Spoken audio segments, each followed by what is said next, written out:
नमस्कार मंडळी, आज आपण अतिशय पौष्टिक आणि स्वादिष्ट असे दुधी भोपळ्याचे थालीपीठ बनवणार आहोत। अगदी झटपट बनवून होणारे हे थालीपीठ खायला खूप स्वादिष्ट लागतात, तेव्हा तुम्ही ही रेसिपी शेवटपर्यंत नक्की बघा।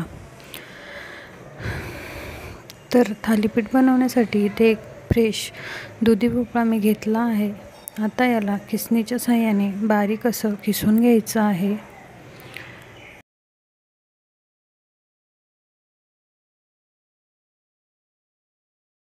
इथे आपला दुधी भोपळा मस्त बारीक असा किसून झालेला आहे। आता यामध्ये मी एक बारीक चिरलेला कांदा टाकला आहे। त्यानंतर थोडीशी बारीक चिरलेली हिरवीगार कोथिंबीर यामध्ये ॲड करायची आहे। नंतर 1 चमचा हिरवी मिरची व लसूणची पेस्ट यामध्ये मी ॲड केली आहे। आता चवीपुरतं मीठ यामध्ये घालून घ्यायचं आहे। नंतर इथे मी 2 चमचे तांदळाचं पीठ ॲड करून घेतलं आहे। आता यामध्ये 1 ते 1.5 वाटी बाजरीचं किंवा ज्वारीचं पीठ यामध्ये आपल्याला ॲड करायचं आहे। तर इथे मी बाजरीचं पीठ ॲड केलं आहे। तुम्ही तुमच्या आवडीनुसार ज्वारीचंही पीठ यामध्ये घालू शकता। आता हे सर्व आपल्याला पाणी न घालता आधी व्यवस्थित एकजीव करून घ्यायचं आहे।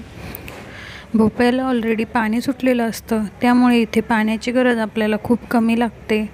आणि थोडंसं घट्टसर वाटत असेल तरच यामध्ये पाणी ॲड करायचं आहे, नाहीतर इथे पाणी ॲड करायची गरज अजिबात लागत नाही।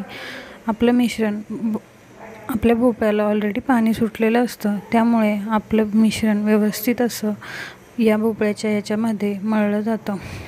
तर इथे आपलं थालीपीठसाठी लागणारं मिश्रण बनवून तयार आहे।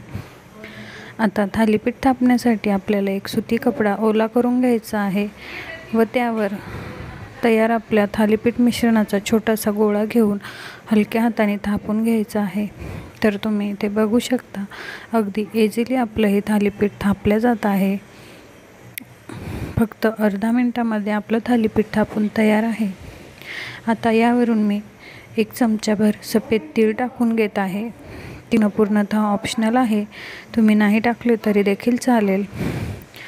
आता हे थालीपीठ भाजण्यासाठी एक तवा गरम करून घ्यायचा आहे। त्यावर आधी 1 चमचाभर तेल सोडून घ्यायचं आहे व वरतून आपलं तयार थालीपीठ टाकून घ्यायचं आहे। झाकण ठेवून याला मीडियम फ्लेमवरती 1 मिनिटभर व्यवस्थित भाजून घ्यायचं आहे। नंतर झाकण काढून अलटपलट करून दोन्ही साईडने खरपूस होईपर्यंत हे थालीपीठ आपल्याला भाजून घ्यायचं आहे।